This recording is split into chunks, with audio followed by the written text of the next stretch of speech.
President Trump signing a stack of executive orders yesterday, making good on a major campaign promise, tackling illegal immigration. Let's bring in the new border czar to the president, Tom Homan, also the former acting ICE director. So, Tom, we were expecting, based on your initial schedule, that today roundups of criminal illegal aliens and the process of deporting them would begin. That seems to have been put on hold for a little while. When can we expect that to happen? Where will it begin? No, it started. It has started. ICE teams are out there as of today. We gave them the direction to prioritize public safety threats that we're looking for. So we've been working up the target list. There was some discussion about Chicago because the specific operational plan was released. So we had to look at and reevaluate, does this raise officer safety concerns? And it does. But we've addressed that, and teams are out there effective today. So critics were saying, okay, you're going to round up people's abuela, their grandmother, and ship them back to where they emigrated from. Who are the people that you're targeting, at least in this initial phase? Right out of the gates, public safety threats. Those who are in the country illegally that's been convicted or arrested for a serious crime. But let me be clear. It's not only public safety threats that will be arrested, because in sanctuary cities, we're not allowed to get that public safety threat in the jail, which means we got to go to the neighborhood and find him. And when we find him, he may be with others. And unlike the last administration, we're not going to tell ICE officers not to arrest an illegal alien. So if they find others, they'll be arrested. So sanctuary cities are going to get exactly what they don't want: more agents in the neighborhood and more collateral arrests. Yeah. President Trump signed a number of executive orders, as we pointed out, on illegal immigration. Here's what he signed. He declared a national border emergency, ended birthright citizenship, ended catch and release, reinstated remain in Mexico, designated cartels as foreign terrorist organizations, deployed active troops to the southern border, and end the use of the CBP One app, which many people were using to schedule interviews to claim asylum here in the United States. I want to take a couple of those, but let's first of all go with this idea of ending birthright citizenship. It's enshrined in the 14th Amendment. How, with an executive order, can the president change that?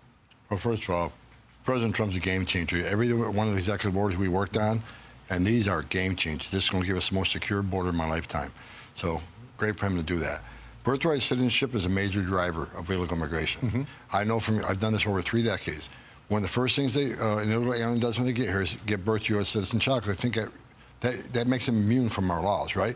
So even if he goes to immigration court and loses his case, even though he's in the country illegally, he's convicted of a crime and gets to order removal, they think that the fact to have a U.S. citizen child would make him immune. We can't send that message to the whole world that you can enter our country illegally, which is a crime, you commit another crime, and you can even get removed by an immigration judge after expensive due process. But if you have a U.S. citizen child, you're off the hook. We can't send that message. We'll never fix the border. Right, but the 14th Amendment does not differentiate between somebody who's in this country legally or illegally. I'm not an attorney, but I don't think the 14th Amendment enshrines that at all. We have just as many legal scholars, constitutional scholars, say it doesn't really say that.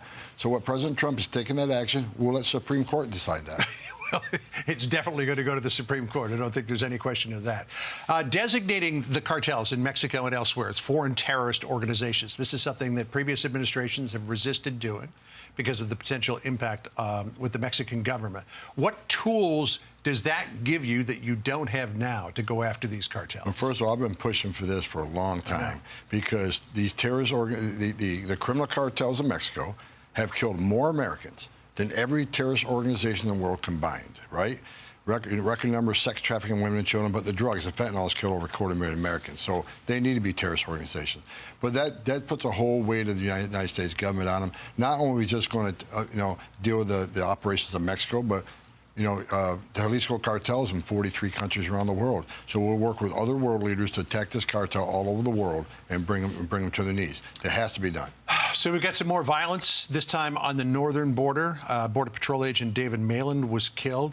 The acting DHS Secretary, Benjamin Huffman, said this: a Border Patrol agent assigned to the U.S. Border Patrol's Swanton sector was fatally shot in the line of duty. This incident is being swiftly investigated, and DHS will release additional information as soon as it becomes available. We've been focused so much on the southern border, but we've also, here at Fox, talked about the northern border. But this is something the Biden administration basically ignored for 4 years. Yeah, the crossings in the northern border, especially in that area where the officer was killed, the crossings are up 600% of special interest sailings. We got a lot of people from India, Pakistan, Turkey, people that can afford to go to Mexico and sneak across the northern border, which is much easier. For the agent, my heart breaks. My 3.5 decades, I buried Border Patrol agents, I buried ICE agents.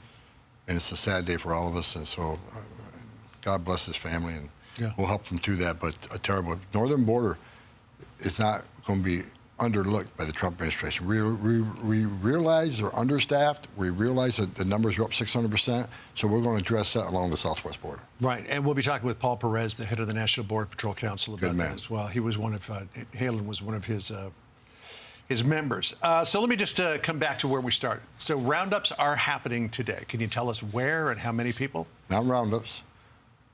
Or deportations? Well, how would you characterize it? Targeted enforcement operation. When we target the public safety threats, we know exactly who we're looking for. Pretty good idea where they're at. We even know sometimes who lives in the household with them. Okay, so give us the scope of what's happening today, and if you can tell us where it's happening. It's happening all over the country. I can't tell you specific locations because of officer safety concerns, but ICE officers throughout the country were told today, go make arrests of those here illegally that have a public safety problem. Public safety threat. So they've developed target sheets, an operational plan that they go out in the field. The whole team goes, 5 or 6 guys go on a team for officer safety reach, cover the back door, cover the front door. So they're out there right now looking for the most serious public safety threats throughout the country. We're putting them back to work. And how many of those serious public health, serious public safety threats do you think will be apprehended today? I have no idea, but we have over 700,000 illegal aliens with criminal records walking the streets of this country. That's what we're looking for right now. All right. Well, as soon as you can get us statistics, we'd appreciate it. You got it. Tom, thanks for dropping by. Really appreciate it. All right. Senator? Hey, everyone. I'm Emily Campagno. Catch me and my co-hosts Harris Faulkner and Kaylee McEnany on Outnumbered every weekday at 12 p.m. Eastern, or set your DVR. Also, don't forget to subscribe to the Fox News YouTube page for daily highlights.